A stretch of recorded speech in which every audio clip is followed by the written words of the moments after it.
Hello welcome dear students, myself Rahul Prajapati and welcome to my YouTube channel Edugrid. तो आप सभी ready हो target गुजसेट 2024 पर? हम सब उसे फतेह पाकर रहेंगे। इस सीरीज में बने रहना। आज हम करने वाले हैं गुजसेट पेपर 2021 का। ठीक है, तो पहला क्वेश्चन हमको क्या दिया हुआ है? एलसीआर सीरीज सर्किट के अंदर हमको इंडक्टर, कैपेसिटर और रेजिस्टेंस की वैल्यू दे दी हुई है और हमको बोला हुआ है कि आप सर रेजोनेंस पर उसकी एंगुलर फ्रीक्वेंसी क्या होगी वो बताइए। तो मैं जानता हूं कि omega is equal to, resonance पे होता है रूट एलसी होता है। अब यहां पर 2 पाई एफ, तो एफ क्या हो गया 1/2 पाई रूट में एल की वैल्यू कितनी है 25 मिली 10⁻³ हो गया, इंटू सी कितना दिया हुआ है 62.5 माइक्रोफेराड मतलब 10⁻⁻6 जितना हो गया स्क्वायर रूट में। ठीक है, तो अभी हम ध्यान से देखें तो 1/2 इंटू 3.14 इंटू, अब देखो सबसे पहले 25 का तो हो जाएगा 5, 62.5 का कितना हो जाएगा? अगर मैं पॉइंट यहाँ पे एक और रखा तो 10⁻⁷ हो जाएगा, यहाँ पर ये -7 हो जाएगा, तो 625 हो गया। और 625 का मैं जानता हूं सर वो होता है 25। तो स्क्वायर रूट में बचा क्या है अपने पास? यहाँ पे 3 है, यहाँ पे 7 है, 10⁻10 बचा है। ठीक है, दैट मीन्स 10⁵ बचेगा स्क्वायर रूट की वजह से। ठीक, तो ये कितना हो गया? अब हम वर्कआउट करें इसके ऊपर, तो ध्यान से देखें 5 2 10 हो गया, ये 250 हो गया, 250 इंटू 3 समवेयर 750 हो गया। कितना हो गया? 750 जितना हो गया 10⁻⁻5 750 1 डिवाइड बाय 750 अप्रोक्सीमेट अपने देखूं मैं इसको तो 8 जैसे ही हो गया। और 1/8 क्या होता है? मैं अप्रोक्सीमेशन सिखा रहा हूं। 1/8 क्या होता है बेटा? देखो 1/4 होता है अपना 25 और उसका डिवाइड करो तो कितना हो जाएगा 1.25 समथिंग, मतलब 125 समथिंग कुछ आ रहा है। तो उसके पास में कौन सा ऑप्शन नंबर ए। तो आप ऐसे वर्कआउट कर सकते हो अप्रोक्सीमेशन से भी, बट आपको एग्जाम में कैलकुलेटर है तो आप यूज कर सकते हो, पर यहां पर आपको राहुल सर बिना कैलकुलेट करके दिखाएंगे। ठीक है, Q factor out of syllabus है तो क्वेश्चन नहीं कराता हूं। अगर आपको तो भी देखने की इच्छा हो, क्यूरियोसिटी हो, तो आप इसको अपने मैंने 19 और 20 के वीडियो में अपलोड किया हुआ है already. Range of radio frequency ये भी अपने अंदर नहीं आता है, बट आंसर अगर चाहिए तो ये ऑप्शन नंबर डी आता है। हाँ, ये हमारे सिलेबस में है। अब प्लेन इलेक्ट्रोमैग्नेटिक वेव जिसकी फ्रीक्वेंसी 25 मेगाहर्ट्ज है, speed okay in a free space along with x direction में मूव कर रही है। A particle with the particle point in a space and time, B की वैल्यू आपको दे दी है, वो के कैप में फॉलो कर रही है, वो एक्स में फॉलो कर रही है। Then E at this point, तो E क्या होगा आपको बताना है। तो मैं जानता हूं कि स्पीड ऑफ लाइट जो होता है वो E/v का रेशियो होता है, E/b का रेशियो होता है। मुझे यहां पे निकालना है E at this point. Okay, so वो क्या हो जाएगा E C into B. C कितना हो गया 3 10⁸8। मैग्नेटिक फील्ड 2.1 दे दिया है, तो ये 3 और ये 6.3। तो सर 6.3 और ऑप्शन यही, तो option number B is your answer. A glass prism of refractive index mu placed in an air for an angle of minimum deviation is same as the angle of prism। मतलब sir deviation का angle और prism का angle same है। Then what is the value of angle of prism आपको बतानी है।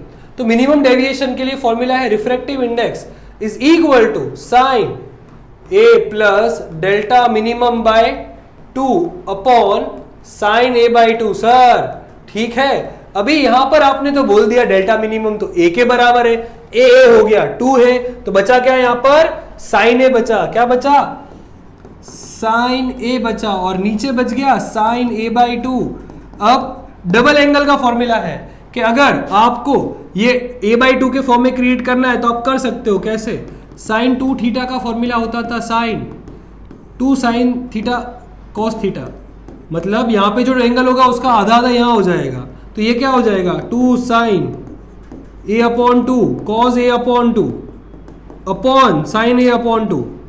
ठीक है sir, sign A/2 sign A/2 तो कट हो गया, तो क्या हो गया सर? तो हमारा ये हो गया mu is equal to cos A/2 और वो भी 2 में, तो ये 2 जाएगा नीचे, तो म्यू बाई 2 कॉस A/2। तो A/2 कितना हो गया sir? Cos inverse of mu by 2 और यहां से ये 2 उधर चला जाएगा तो 2 cos inverse of mu by 2 is your answer angle of prism. तो ऑप्शन नंबर ए उसका आंसर है आपका। तो हम बढ़ते हैं अब 6th नंबर पर। 6th नंबर में हमको क्या दिया हुआ है? The radius of curvature of the faces of double convex lens is 10 centimetre and 15 centimetre. तो R1 R2 हमको 10 और 15 दे दिया है। फोकल लेंथ कितनी दे दी है? 12 दे दी है। रिफ्रैक्टिव इंडेक्स ऑफ मटेरियल आपको बताना है। मैं फॉर्मूला जानता हूं 1/f is equal to mu minus 1 that is 1 upon R1 minus 1 upon R2 का फॉर्म आ गया। फोकल लेंथ यहाँ पे देखो तो कितनी दी हुई है हमको? फोकल लेंथ 12 दी हुई है सर। ये आ गया म्यू माइनस 1 अपॉन R1 10 हो गया माइनस 1 अपॉन माइनस 15 हो गया। ठीक है, ये याद रखने का, हमेशा माइनस ही आता है। ठीक है, तो 1/12 म्यू माइनस 1 ये प्लस आ गया। ये शॉर्टकट बताया है, रीजन जानना है तो कमेंट में मैसेज कर देना, सेपरेट शॉर्ट बना लेंगे आपके लिए, क्या है। तो 1/12 इज इक्वल टू कितना हो गया सर? ये mu minus 1 15 plus 10 divide by 150 तो कितना आया सर यहाँ पर? 1/12 म्यू माइनस 1। ठीक है, तो ये कितना हो गया? 25 डिवाइडेड बाय 150 5 5 25 5 3 15 0 5 1 5 5 6 30 6 1 6 6 2 12 1/2 सर 0.5 होता है। तो यहाँ बच गया म्यू माइनस 1। तो बोलो 1 प्लस 0.5 तो आ गया मेरा 1.5। जय श्री राम वाला काम। चलो भी आगे बढ़ते। Find the equivalent focal length due to the combination of two convex lenses in contact having focal length both 30 centimetre. तो सर यहाँ पे क्या बोला है? एक कॉन्वेक्स लेंस, दो कॉन्वेक्स लेंस पास पास रखे हुए हैं। आप मुझे बताएं कि फाइनल फोकल लेंथ क्या बनेगा इसका। तो इसका फॉर्मूला होता है 1/f is equal to 1/f1 plus 1/f2। अब यहाँ पे दोनों केस में सर फोकल लेंथ सेम ही दिए हुए हैं, ठीक है कि नहीं? तो क्या आ जाएगा यहाँ पर? देखो इसका फोकल लेंथ यहाँ पर होगा और इसका फोकल लेंथ यहाँ पर, तो दोनों के लिए पॉजिटिव ही रहेगा। तो 1/30 प्लस 1/30 दैट इज अगेन 2/30। तो ये तो सर हमको 1/f मिला है, हाँ के ना? तो ये कितना हो गया? f is equal to 30 divided by 2 तो कितना हो गया? 15। बोलो जय श्री राम। आगे बढ़ते हैं। A tank is filled with the water of a height 16। तो टैंक भैया को 16 मीटर तक भर दिया खचाखच। Find the apparent depth of the needle lying at the bottom of the tank is measured by a microscope। तो भैया microscope से देख भी रहा है। रिफ्रैक्टिव इंडेक्स हमको दे दिया 4/3 और हमको बताना क्या है? तो हमको बताना है यहाँ पर कि रियल मतलब अपरेंट डेप्थ क्या होगा। तो हमने फॉर्मूला पढ़ा है कि mu is equal to real upon apparent depth. Sir apparent depth ठीक है, कोई बात नहीं। चलो तो म्यू की वैल्यू क्या दी हुई है? 4/5 4/3 दी हुई है। हाइट हमको दे दी है, ये रियल हाइट है, ये दी हुई है 16 बाय हमको अपरेंट ढूंढना है। ठीक है, तो अपरेंट कितना हो जाएगा सर? 16 3 बाय 4 4 1 4 4 4 16। तो आ गया, बोलो बोलो जय श्री राम बी। ठीक है, अपनी सीरीज का नाम ही है वो रामबाण, तो अपने को जय श्री राम बोलना ही बोलना हर क्वेश्चन के अंत में, हाँ के ना? चलो estimate the distance which a ray optics is a good approximation for the aperture 5 mm wavelength is 500 nanometer। भैया ये क्वेश्चन तुम्हारे सिलेबस में नहीं है, ठीक है, तो इसको हम जाने देते हैं। अगर आपको देखने की फिर भी इच्छा हो जाए, अगर फिजिक्स का कीड़ा अभी भी जागा हुआ है आपके अंदर, तो जाकर 2019 और 20 का पेपर देख लेना। 10th वाले की बात करते हैं हम, तो wavelength of a light is 500 nanometre is used in Young double slit experiment. The distance between the slit and the screen is 100 centimetre. मतलब सर हमको दे दिया है ये कितना? 100। ठीक है, slit is separated by 1 mm, तो स्मॉल डी दे दिया है 1 mm। Distance between the fifth and the third bright fringes, दोनों के बीच का हमको डिस्टेंस देखना है सर जी। तो एक्सएन का फॉर्मूला क्या होता है? N lambda capital D by small d, n lambda capital D by small d. अब यहाँ पे 5 है और यहाँ पे 3 है, दोनों को डिवाइड करना है सर x5 माइनस x3। तो बाकी सब तो सेम ही रहने वाला है, चेंज क्या होने वाला है? n होने वाला है। तो 5 माइनस 3 कितना हो जाएगा sir? 2 lambda capital D by small D. तो 2 डाल दीजिए लैम्बडा। वेवलेंथ कितना है? वेवलेंथ सर ये रहा हमारा wavelength, lambda D by capital D wavelength का ये रहा 500 nanometre. 500 into 10⁻⁻⁹ sir ji. Capital D sir 100 है, 100 वो भी कैसा है सेंटीमीटर, तो मीटर में 1 हो जाएगा सर। क्या स्मॉल डी कितना है 1 mm है, तो 10⁻³ बिना कैलकुलेटर करेंगे अपने 2 5 जा 10। तो सर यहाँ पे सीधा गेम है, 1 ही आंसर चेक दिख रहा है। देखो ऐसे बढ़ने का है तो माइंड लगाओगे ना, देखो सॉल्व कर रहा है तो भी दिखा देंगे। 9 और ये 3 6 बच गया, 6 और ये 2 गया तो कितना बचा, और 6 और 2 गया तो कितना हुआ 4 बचा, 5 2 10 एक और चला गया, क्लियर है कि नहीं। तो बचा क्या 10⁻³ और -3 होता है सर mm के लिए। पर अगर मेरे जैसे अप्रोक्सीमेशन लगाए तो गुजसेट का पेपर 1 मिनट में एक क्वेश्चन में करके दिखाऊंगा। बोलो जय श्री राम। 11th वाले ने बोल दिया है हमको कि किसका लीस्ट फंक्शन होगा, तो घर टेक्स्ट बुक खोल के टेक्स्ट बुक में टेबल ओपन करके पूरा सीक्वेंस डाल ही दो मन में। क्यों है, हर बार गुजसेट पूछ ही लेता है। ठीक है सीजियम आता है अपने को लास्ट सबको पता है, बट इस बार सीजियम दिया ही नहीं है तो सोडियम आता है, तो सीक्वेंस पूरी याद कर लेना। बोलो जय श्री राम। 11 कंप्लीट हुआ। De Broglie wavelength associated with electron and accelerated through potential difference of 64 volt. Okay हमको फाइंड करना है इसकी डी ब्रोगली वेवलेंथ, तो फॉर्मूला हम आपको सिखाएंगे। ठीक है de Broglie wavelength lambda is equal to 12.27 divided by root of voltage. तो 12.27 divide by root of voltage sir कितना दे दिया है 64, तो 12.27 डिवाइड बाय 64 माने कि 8 हो गया। ठीक है 8 1 जा 8 और 8 से क्या डिवाइड करोगे सर 8 1 जा 8, 1 वाला ऑप्शन से 2 3 दिख रहा है तो रहने दो भैया।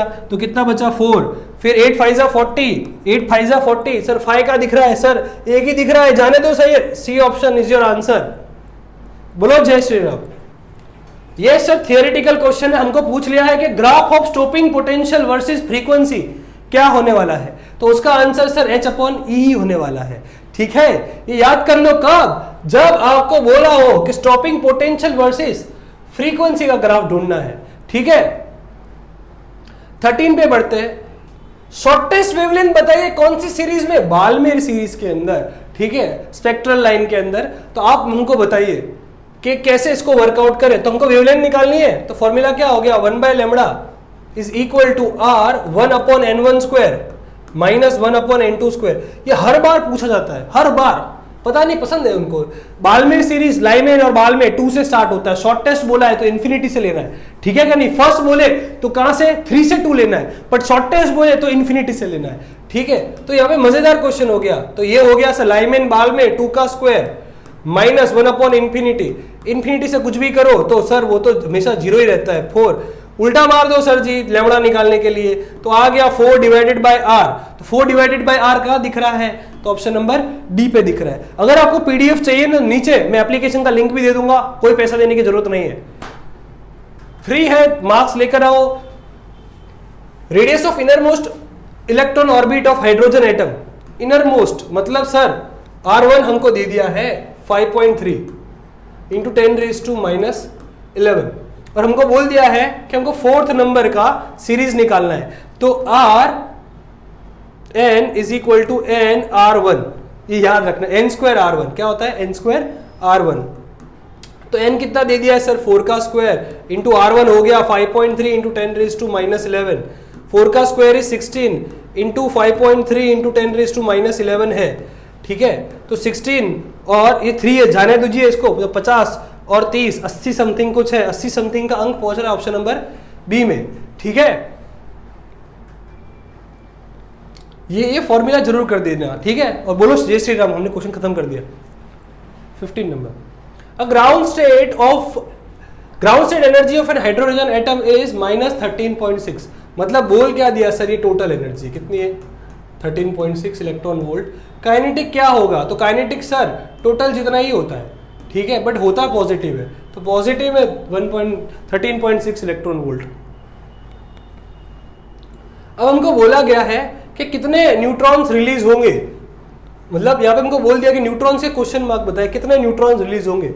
तो ये डालने के बाद यहाँ पर हम देखें तो 236 हो गया, तो इसको तो फिलहाल जान दो, यहाँ से चेक करना शुरू करो। तो sir 236 is equal to 144 plus 89 plus यहाँ पे x डाल दो इंटू 1। ठीक है इसको ऐड कर दो आप, तो कितना हो गया यहाँ पर 13 हो गया, 1 कैरी 8 9 प्लस 4 अगेन 13, वापस 1 कैरी डाल दो तो 223 बैठ गया। 236 इधर जा रहा है 236 माइनस 233, बता दो आप कितने, आपके हिसाब से कितना आना चाहिए? सही बात है क्या नहीं? बोलो जय Shri Ram. Third answer. Half time sir जान दो, सिलेबस में नहीं है। What should be the neutron and proton ratio? तो आपको बता देता हूं, रेडियो एक्टिविटी बनने के लिए न्यूट्रॉन प्रोटॉन का रेशियो 1:5 आना चाहिए। क्या आना चाहिए? तो 1:5 के हिसाब से 3:T। Option number B. बोलो जय श्री राम। हो गया तुम्हारा खत्म। 20 नंबर के क्वेश्चन में हमको क्या बोला है कि what is the energy band gap of P type N type semiconductor use to form LED to produce a red light colour? Red light colour के लिए हमको क्या बैंड गैप एनर्जी होना चाहिए? तो ये है थ्योरेटिकल क्वेश्चन। इसका आंसर जो है वो है 1.9 इलेक्ट्रॉन वोल्ट। क्लियर है सभी को? यहां तक जोरदार तरीके से। फुल वेव रेक्टिफायर इनपुट आ रहा है सर 60, तो इसका आउटपुट फ्रीक्वेंसी क्या होगा आप बता दीजिए। तो याद रखने का, हाफ वेव में आए ना तो उतना का उतना ही रख दीजिए, फुल वेव में आए तो इसका डबल कर दीजिए। तो 60 आ रहा है तो सर 120 दे देगा। तो ऑप्शन नंबर डी आपका आंसर आया। ये हमारे सिलेबस में नहीं है, इसको अगर करना है तो मैंने वापस से 1920 में कराया, देख लेना। अब हमको बोल दिया इलेक्ट्रिक फील्ड इंटेंसिटी की बात करें हम डाइपोल की, पहली कहां पर? x is greater than a पर दिया हुआ है। Equatorial distance are same, the ratio of x and y। तो सबसे पहले हमको बोल दिया है dipole at an axis, axis पे बोला है, फिर इक्वेटर पे बोला है। ठीक है, एक्सिस पे क्या होता है? 2kp/r³ होता है। क्या होता है सर? 2kp/r³ होता है। और वही इक्वेटोरियल पर सिर्फ और सिर्फ kp/r³ रहता है। बरोबर के नहीं? पर ये दोनों की डिस्टेंस हम x और y लेने को बोल दिया है। तो यहां पर इसके लिए हमको बोला था x और इसके लिए हमको बोला था y। तो x अपॉन y का रेशियो बनाना है तो सर यहाँ पे kp तो हो गया कट, तो x अपॉन y का क्यूब यहाँ पर आ गया और ये हो गया 2/1, सामने क्यूब ठोक दो। तो x अपॉन y का रेशियो क्या आ गया भैया? 2:1 और इसका क्यूब। पावर में हमको एक ही ऑप्शन दिख रहा है, ए। बोलो जय श्री राम। जय श्री राम कब बोलता हूं? जो क्वेश्चन मुझे अच्छा लगता है तभी बोलूंगा। ठीक है, तो ध्यान रखना वो चीज भी। As shown in the figure the electron fall through a distance of 1.5 centimetre. मतलब सर यहां से यहां इलेक्ट्रॉन फुदक के नीचे आ रहा है 1.5 सेंटीमीटर, और वहीं पर उसका इलेक्ट्रिक फील्ड जो उसे अपोज कर रहा है वो क्या है? 2 × 10⁴ जितना है। हमको ढूंढना क्या है? एक्सेलरेशन ढूंढना है। ये है कूलम्बिक चैप्टर का क्वेश्चन, पर उसको दे दिया हमने कैसे? 11 के बेस पर। ठीक है, कैसे अभी हम दिखाते हैं। तो यहां पर सर इसको ऐसे ऊपर फोर्स लगेगा, वो फोर्स इलेक्ट्रिक फील्ड की वजह से QE जितना होगा। अब इसको बैलेंस कौन करेगा? नीचे mg करेगा, हाँ के ना? तो हम ध्यान से देखें सर, तो फोर्स इज इक्वल टू क्या हो गया यहाँ पर? QE जितना हो गया। बरोबर। अब यहां पे अगर मैं ध्यान से देखूं, एक्सेलरेशन क्या हो जाएगा? यहाँ पर फोर्स का इक्वेशन होता है ना, फोर्स बराबर मा, तो ये हो गया QE। तो एक्सेलरेशन क्या हो गया? QE/m हो गया, हाँ के ना? अब हमको ढूंढना क्या है? हमको एक्सेलरेशन ही ढूंढना है। तो डाल दो, mg का भी जरूरत नहीं है हमको कोई। ठीक है, इसकी वैल्यू क्या आ गई चार्ज की? Q हमको दे दिया है इलेक्ट्रॉन, तो 1.6 × 10⁻⁻19 दे दिया है। इलेक्ट्रिक फील्ड हमको कितना दे दिया है? 2 की वैल्यू के हिसाब से दे दिया हुआ है, 2 × 10⁴।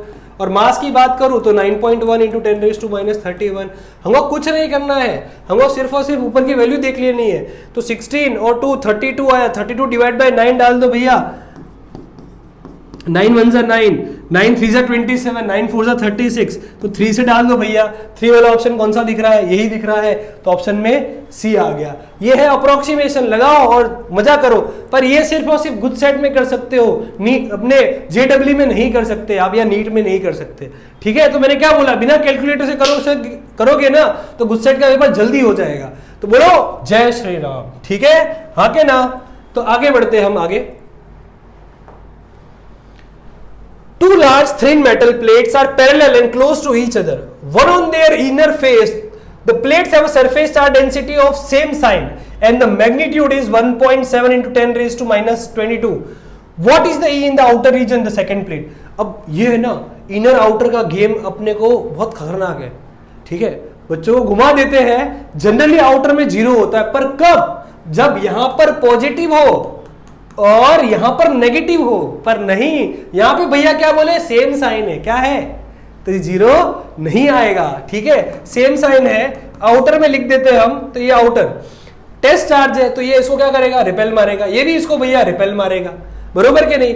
एक प्लेट की वजह से जो इलेक्ट्रिक फील्ड होता है वो होता है sigma by epsilon 2 epsilon not, पर सर दो बार जोड़ो तो 2 एप्सिलॉन नॉट हो गया, तो हो क्या गया, सिग्मा बाय एप्सिलॉन नॉट ही हो गया। अब ढूंढो भैया, तो सिग्मा हमको दे दिया है सर 1.77, क्या दे दिया है 17.7 दिया है, इंटू 10⁻²², ठीक है। और वही एप्सिलॉन नॉट की वैल्यू क्या होती है 8.854 बरोबर, इंटू 10⁻12 होती है बरोबर। पर हमने क्या बोला, हमको सर करना क्या है, हमको अप्रोक्सीमेशन लाना है, तो सर ये तो हो गया मेरा 9 और ये मेरा हो गया 18, तो 9 1 9 9 2 2 समथिंग कुछ दिखे तो ऑप्शन नंबर बी है। मजा आ गया ना, कोई कैलकुलेटर की जफा मारी नहीं, किसने भी नहीं बताया होगा तुमको। तो वापस से इस सम के लिए बोलो जय श्री राम। आगे बढ़ते हैं, पोटेंशियल हमको बोल दिया which of the following option give the dimension formula of electric potential. अरे वाह, तो देखो भैया V बराबर W/Q होता है सर, इसका हो गया मेरा M1 L2 T-2 divided by Q के लिए हो गया AT, A हो गया एम्पियर का और T हो गया टाइम का। Q इज इक्वल टू क्या होता है, Q is equal to IT लिखते हैं अपने, तो इसके लिए फॉर्मूला क्या हो गया सर, यहाँ पे -3 आना चाहिए और ये -1 में आ जाना चाहिए। तो -3 वाले ऑप्शन एक ये दिख रहा है और एक ये दिख रहा है, उसमें भी A- वाला ऑप्शन सिर्फ यही दिख रहा है, तो बोलो जय Shri Ram, option number D. So 27 number question में क्या दिया हुआ है हमको, तुमको इक्विवेलेंट कैपेसिटेंस निकालना है बिटवीन ए एंड बी, ये ए और बी के बीच में, ठीक है। तो अब निकालना शुरू करते हैं। तो सबसे पहले अब ध्यान से देखो, तो ये दोनों सर सीरीज में, ये दोनों सीरीज में और तीनों पैरेलल में, ठीक है। तो इसका क्या हो जाएगा 1/c प्लस 1/c is equal to C equivalent होता है ना, तो ये कितना हो गया सर C/2 और नीचे भी कितना हो गया C/2। वे तीनों के तीन पैरेलल में है, पैरेलल में क्या होते हैं, डायरेक्ट ऐड होते हैं, C/2 प्लस C/2, तो यहाँ पे 2 और 2 डाल दो तो कितना हो गया ये 4C/2 मतलब हो गया 2C। तो इस पूरे का आंसर कितना आ गया अपना 2C आ गया सर। इसकी बात करूं तो यहाँ पे विस्टॉन ब्रिज बन रहा है कैपेसिटर का, तो ये वाला तो ब्रांच गया, बचा क्या, तो ये दोनों सीरीज में, ये दोनों सीरीज में, तो ये हो गया C/2 और ये हो गया C/2, दोनों का दोनों वापस क्या हो गए पैरेलल में, तो C/2 प्लस C/2 कितना हो गया C हो गया। अब ये दोनों के दोनों सीरीज में आ गए वापस, इसका आंसर मेरा C हो गया। ये दोनों के दोनों सीरीज में है तो 1/2C प्लस 1/C is equal to C equivalent हो गया सर। ओके, तो यहाँ पे 2 डाल दो, यहाँ पे 2 डाल दो, तो ये कितना हो गया 3 और नीचे हो गया 2C 1/C इक्विवेलेंट। तो C इक्विवेलेंट क्या हो गया 2C/3 हो गया, तो 2/3 C की वैल्यू 3 दे दिए सर, 3 3 कट हो गया, तो आंसर मेरा 2 आ गया, 2 का ये रहा। बोलो जय श्री राम। अब हमको पूछा है दोनों में से पोलर कौन है, तो पोलर जो अलग अलग हो जाए वो पोलर है, तो सर HCl पोलर दिख रहा है यहाँ पर, वाटर भी पोलर है, तो ऑप्शन नंबर सी। ऑक्सीजन यहाँ पे नहीं है, H2 यहाँ पर नहीं है, O2 यहाँ पर नहीं है, इसलिए ऑप्शन नंबर सी। तो 29 क्वेश्चन में क्या बोला हुआ है, for which value of R, ऐसी कौन सी वैल्यू ऑफ आर के लिए, थोड़ा बढ़ा देते, for which value of R is equal to, तो 29 वाले क्वेश्चन में क्या बोला है, for which value of R is equal to dash when the galvanometer shows zero deflection for the following below electrical circuit. तो जीरो डिफ्लेक्शन कैसे दिखा रहा है गैल्वेनोमीटर, देखो ये क्वेश्चन है ना घुमाया था बोर्ड में, कैसे गैल्वेनोमीटर का जीरो रीडिंग दिखा रहा है, ठीक है। तो यहाँ पे जो करंट पास हो रहा है वो तो जीरो हो रहा है, दैट मींस ये पोटेंशियल डायरेक्ट यहीं अप्लाई हो रहा है, ये 2 वोल्ट और ये 0। अब इसके अक्रॉस देखूंगा यहाँ पे 12 हो रहा है और यहाँ पे कितना हो रहा है 0 वोल्ट। तो इन दोनों की बात करूं तो यहाँ पे जो करंट पास होगा वही सेम अमाउंट ऑफ करंट यहाँ से भी पास होगा, तो I will remain in same in both the case, I same रहने वाला है, ठीक है। तो इसके लिए अगर मैं आई का इक्वेशन बनाने जाऊं तो V क्या होगा यहाँ पे 12 - 2 तो 10 हो गया 10 वोल्ट। ओके, और मैं इक्वेशन जानता हूं V is equal to IR होता है, तो R क्या हो जाएगा, सॉरी I क्या हो जाएगा, I क्या हो जाएगा सर, I हो जाएगा मेरा V/R, ठीक है। तो यहां पर सर V कितना आ गया 10, रेजिस्टेंस कितना है 500। ओके, अब यहाँ पे सेम अमाउंट ऑफ करंट यहाँ पे भी फ्लो करेगा, तो वोल्टेज कितना है 2 और रेजिस्टेंस कितना है R जितना, ये 0 0 कट हो गया, तो रेजिस्टेंस यहाँ पे देखो तो 2 × 50 हो गया, तो ये कितना हो गया 100 ओम। समझ में आया। तो यहाँ पे करंट ही फ्लो नहीं कर रहा था, अगर यहाँ पे करंट फ्लो करता तो आपको यहाँ पे किरचॉफ लॉ लगाना पड़ता। चलो जय श्री राम, ये क्वेश्चन के लिए भी ये करंट के बारे में बताया है कि वायर कुछ इस प्रकार का है, वायर कुछ इस प्रकार का, यहाँ पे 3r रेडियस है और यहाँ पर r रेडियस है, और हमको बोल दिया हुआ है कि आपको बताना है कि रेशियो ऑफ ड्रिफ्ट वेलोसिटीज क्या होगी। कुछ भी हो, करंट हो या ये हो, है तो एक तरह का करंट लेवल ही ना, तो फॉर्मूला यहाँ पे फ्लूइड मैकेनिक्स वाला लगा देते हैं हम कि फ्लो रेट तो सर सेम ही होने वाला है, a1v1 is equal to a2v2। तो ड्रिफ्ट वेलोसिटी का रेशियो हमको पूछ लिया है इसके लिए, किसका 1:2 का, तो v1 अपॉन v2 क्या आ जाएगा, a2 बाय a1 आ जाएगा। a2 की वैल्यू क्या हो जाती है, तो a2 की वैल्यू देख ले हम यहाँ पर, तो क्या आएगा पाई r स्क्वायर, और यहाँ पे आ गया पाई 3r का स्क्वायर आ गया, ठीक है कि नहीं, पाई पाई कट हो गया, यहाँ पे r स्क्वायर हो गया, यहाँ पे 9r स्क्वायर हो गया, ये कट हो गया, तो क्या आ गया 1:9 आया, क्या आया 1:9, तो आ गया आपका ऑप्शन नंबर सी।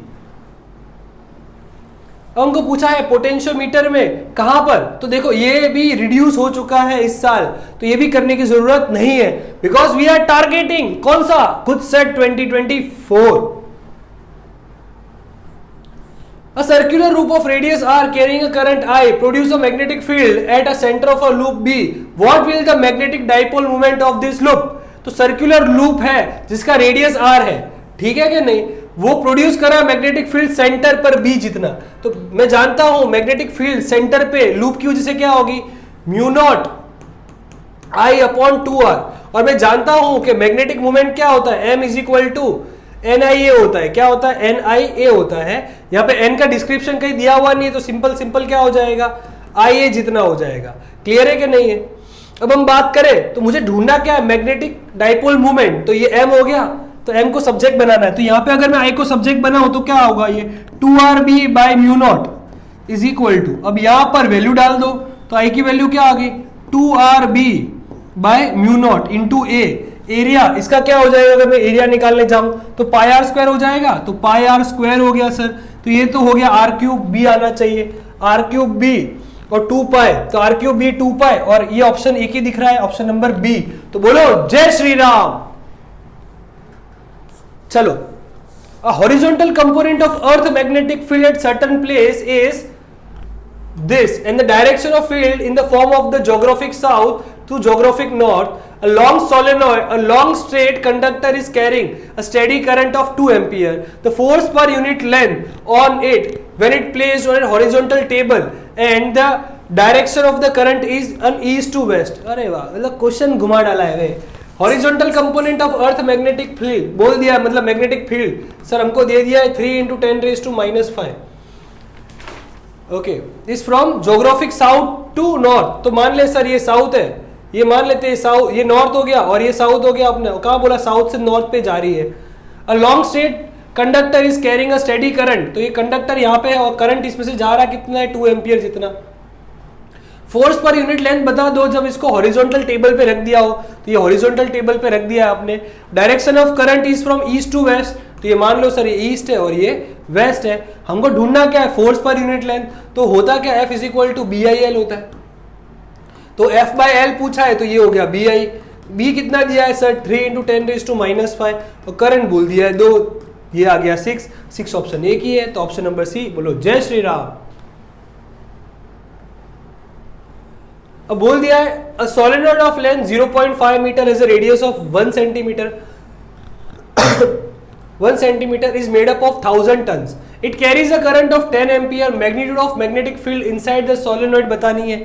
तो magnetic field due to solenoid बहुत फेवरेट क्वेश्चन है, हर बार पूछ लेते हैं, तो म्यू नॉट NI रहता है इनका, म्यू नॉट की वैल्यू 4 पाई × 10⁻⁷ हो गई, ठीक है। और अगर इसकी बात करूं मैं तो n, तो क्या, तो number of turns per unit length होता है, रो भी हमको किस में चाहिए था, मीटर में चाहिए था, बट ये तो सर सेंटीमीटर में है, तो डिवाइड बाय क्या हो गया, डिवाइड बाय 100, तो 2 0 और आ जाएंगे ऊपर।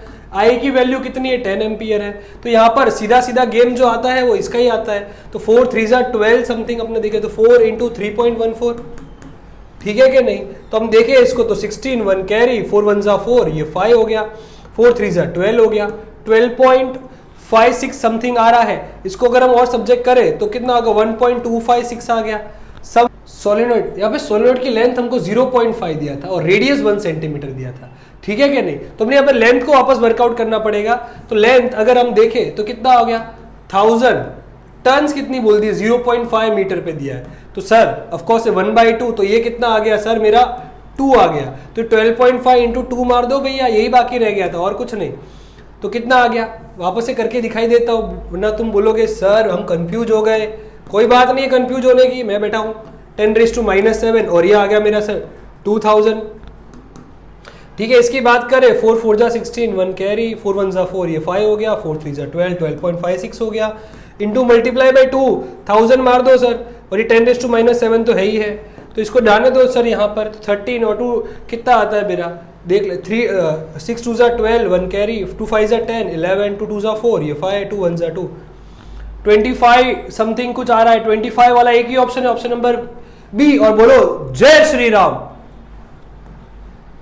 35 वाला देखे, सर्टेन प्लेस पे सरफेस ऑफ अर्थ पर हॉरिजॉन्टल कंपोनेंट और उसका वर्टिकल कंपोनेंट सेम है अर्थ मैग्नेटिक फील्ड पे, तो उसका एंगल ऑफ डिप क्या होगा। तो वापस से ये भी सिलेबस में नहीं है, तो भी इच्छा हो तो 1920 देख लेना। What is the magnitude of equatorial field due to the bar magnet of length 5 cm at a distance of 75 from its midpoint? The magnetic moment of the bar magnet is 0.75. तो हमको पूछा क्या है, इक्वेटोरियल फील्ड पर अपने को पूछ लिया है मैग्नीट्यूड ऑफ इक्वेटोरियल फील्ड, मतलब magnetic field at equator. Magnetic field at equator की बात कर दी है, तो उसका फॉर्मूला क्या गया, B is equal to, equator की बात करिए तो किसका फॉर्म आ जाएगा। अगर भूल जाओ ना तो इलेक्ट्रिक का याद रखने का, KP/R³ होता है सर, बरोबर। हाँ के ना। अब यहाँ पे KP की जगह क्या लगता है, μ0/4π लग जाता है, M की P की जगह लग जाता है M, और यहाँ पे आ गया। इस पूरे की वैल्यू कितनी होती है, 10⁻⁷। मैग्नेटिक मोमेंट होता है IA या NIA। ठीक है, तो यहाँ पर हम देखें तो हमको क्या कौन सा पोर्शन आ रहा है, तो यहाँ पर हमको लेंथ दे दी है 5 सेंटीमीटर। ठीक है, एट ए डिस्टेंस ऑफ 75, मतलब R दे दिया है। क्या दे दिया अपने को, R दे दिया। बार मैग्नेट की सर लेंथ दे दी है अपने को पूरी कितनी, 5 सेंटीमीटर, एंड डिस्टेंस 75 फ्रॉम इस मिड पॉइंट, हम मिड पॉइंट से लेते हैं तो 75 डन है। ठीक है कि नहीं, तो ये R आ गया अपने पास, क्या आ गया 75 सेंटीमीटर। और मैग्नेटिक मूवमेंट हमको बताने को बोला है, मैग्नेटिक मूवमेंट ऑफ, तो M को सब्जेक्ट बना दो सर जी। ठीक है कि नहीं, तो मैग्नेटिक मूवमेंट हमको दे दिया M 0.75। अब डाल दो भैया सबकी सब वैल्यू। तो सर हमको B ढूंढना है, कि 10⁻⁷ बताया आपने, इसकी वैल्यू हमको दे दी 0.75, और यहाँ पर हमको R³ R कितना बोल दिया है सर, 75 का क्यूब कर लीजिए। ओह बहुत खतरनाक काम दे दिया है, तो 75 का क्यूब करते हैं तो 75 इंटू 75 इंटू 75, 3 बार आ गया यहाँ पर। तो यहाँ पर एक 75 और दूसरा 75 तो कट हो जाएगा मेरा, तो ये हो गया कट। और यहाँ पे पावर भी आ जाएगा, सेंटीमीटर में था तो यहाँ पे सीधा 10⁻⁻6 भी आएगा, बट हम इतना ध्यान नहीं देते, हम इसी का ही वर्कआउट करते। 75 का स्क्वायर कितना बैठेगा बच्चा, फटाफट से। ठीक है, तो अगर आपको 75 का स्क्वायर देख रहा है तो अभिषेक सर ने इस पे SMS की ट्रिक बनाई है, वो जाके देख सकते हो। अभी मैं आपको सिखा देता हूँ यहाँ पर। तो फिलहाल 5 का स्क्वायर इज 25, 2 कैरी हो गया, 2 7 जा 14, 14 इंटू 15, 14 इंटू 5 कितना हो गया 50, और 40, 50 और 20 70 हो गया, 70 और 2 72, तो 7 कैरी दे दो, 7 7 जा 49, 49 प्लस 7 मारोगे सर तो कितना आ जाएगा, 56 आ जाएगा, तो 56 आ गया। ठीक है क्या नहीं, और डिवाइड में देखेंगे तो 1 डिवाइड बाय 5 6 2 5 समथिंग है, अप्रोक्सीमेट देखूं तो 6 बनेगा। कितना बनेगा 6, और 1/6 कितना होता है, तो 1.5 समथिंग कुछ होता है, 1.5 समथिंग सर। एक ही ऑप्शन सेट होता है, ऑप्शन नंबर B। तो बोलो जय श्री राम। देखो ये सब ऑप्शन दूर दूर थे, पर हमने पहुंच गए बिना कोई कैलकुलेटर के। सर ने बोला है बिना कैलकुलेटर आपको सम करके दिखाएंगे कुछ सेट के सारे। For a long current carrying solenoid having an inside magnetic field of 0.6 Tesla, then find the magnetic energy per unit volume। तो B/V हमको पूछ लिया है सर, ठीक है कि नहीं, तो हाफ आ गया, हाफ B² बाय μ0 आ जाएगा आपका यहाँ पर, हाँ के ना। तो हाफ ये रहा, B की वैल्यू क्या दी हुई है, तो 0.6 इंटू 0.6, और इसकी वैल्यू हमको दे दी हुई है 4π इंटू 10⁻⁷ दे दी हुई है।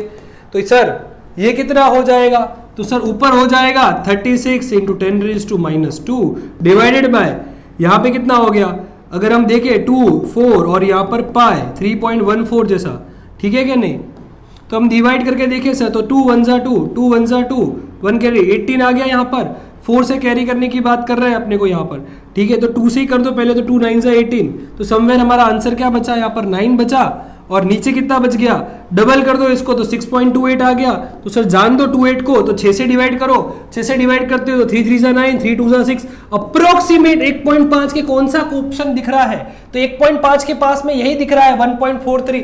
बोला था ना बिना कैलकुलेटर अपने गुड सेट के सारे सम सॉल्व करके दिखाएंगे। A self inductance of L of the solenoid L and cross section area A increases, मतलब क्या बोल रहे हैं आप कि सेल्फ इंडक्टेंस जो सोलिनॉइड का है इसका लेंथ L है, एरिया A है, अब उसे इंक्रीज करना है तो कैसे करोगे। तो सेल्फ इंडक्टेंस का फॉर्मूला हमने क्या पढ़ा था, तो सेल्फ इंडक्टेंस का फॉर्मूला हमने पढ़ा है sir d phi by d t बराबर होता है L d i by d t के बराबर, बरोबर। मतलब जो ईएमएफ बनेगा वो किसके बराबर बनेगा, L। तो L को आपको बढ़ाना है तो यहाँ पे नीचे जाए तो क्या आएगा, E is equal to d i by d t. अब यहाँ पे हमको डायमेंशंस की बात की है, किसकी बात की है, डायमेंशन की। तो डायमेंशन की बात की है तो फ्लक्स बराबर ये भी होता है अपना फ्लक्स बराबर LI। हमको क्या ढूंढना है, L। तो L क्या आ गया, फाई बाई आई आ गया। फाई का इक्वेशन क्या होता है, B डॉट A बरोबर बाय आई, बरोबर। कहीं ना कहीं हमको एरिया सर जी बढ़ाना पड़ेगा, एरिया बढ़ाने वाला ऑप्शन ये दिख रहा है और ये दिख रहा है, बाकी ये दो नहीं दिख रहे हैं। लेंथ की बात करूं, सेल्फ इंडक्टेंस बढ़ाना है, तो सेल्फ इंडक्टेंस बढ़ाने के लिए जनरली हम L को डिक्रीज करते हैं, तो इसलिए ऑप्शन नंबर सी आएगा यहाँ पर आंसर, ठीक है। तो उनको डिक्रीज करना पड़ता है। तो यहां पर हमने जोरदार तरीके से ये क्वेश्चन भी हमने खत्म किया, बचे कितने, सिर्फ 2 क्वेश्चन बचे। तो स्टार्ट करते हैं। A pair of adjacent coil जिसका म्यूचुअल इंडक्टेंस हमको दे दिया है sir, mutual inductance 1.5 Henry. If the current in a one coil changes, current change हो रहा है सर, I1 करंट से 0 से लेकर 20 एम्पियर पे चेंज हो रहा है, उसके लिए जो समय लग रहा है वो 0.5 सेकेंड लग रहा है। तो what is the flux linkage, change in the flux linkage with the coil. तो फ्लक्स लिंकेज का चेंज देखना है तो d phi by d t बराबर सर जी बता दीजिए M d i by d t होता है, बरोबर। हमको m दे दिया है 1.5, चेंज इन करंट तो यहाँ पे 0 से 20 हुआ तो चेंज कितने का हो गया, 20 का, और वो कितने समय में हुआ है 0.5 सेकेंड में, तो 2 ऊपर जाएगा तो 40 हो गया, कितना हो गया 40, ये 0 निकाल दीजिए तो 1.5 इंटू 4 हो गया 15 इंटू 4 हो गया, और 15 5 4 जा 20 टू कैरी, और ये आ गया 66 का आंसर कौन सा दिख रहा है, तो option number D is your answer sir ji. तो बेटा अब हम गुजसेट के लास्ट क्वेश्चन पर है इस गुजसेट पेपर 2021 का। तो 40 नंबर के क्वेश्चन में क्या दिया हुआ है, 50 माइक्रोफैराड कैपेसिटेंस दे दिया है 50 इंटू 10 रेज़ टू -6, वहीं पे VRMS वोल्टेज दे दिया हुआ है 110। बहुत बच्चे इसको पीक वोल्टेज समझ बैठते हैं, पीक वोल्टेज होगा तो आपको दिया हुआ होगा। यहाँ पे फ्रीक्वेंसी हमको दे दी हुई है कितनी, 60 हर्ट्ज दे दी हुई है। Determine the VRMS value of current, तो IRMS हमको ढूंढना है। तो फॉर्मूला पे ध्यान से देखो तो V is equal to IR होता है, तो वही मुझे करंट ढूंढना है तो V अपॉन XC हो जाएगा, और XC की वैल्यू क्या होती है 1 अपॉन ओमेगा C होती है। तो बेटा यहां पर अगर मैं देखूं करंट क्या आ गया, V इंटू ओमेगा C आ गया, तो वोल्टेज कितना दे दिया 110, ओमेगा की वैल्यू 2 पाई f और कैपेसिटेंस C, तो ये हो गया 110 इंटू 2 इंटू 22/7। फ्रीक्वेंसी मेरी कितनी दी हुई है 60 हर्ट्ज, और कैपेसिटेंस हम ध्यान से देखें तो कितना दिया हुआ है 50 माइक्रोफैराड, ठीक है कि नहीं। तो आप इसको सॉर्ट आउट करते हो और कमेंट में मैसेज करना, अप्रोक्सीमेट आंसर आएगा 2.074 विच इज इक्विवेलेंट टू 2.1। तो एक ही ऑप्शन आता है, option number D. Thank you for watching, और आपके दोस्तों को दिल से शेयर करिए।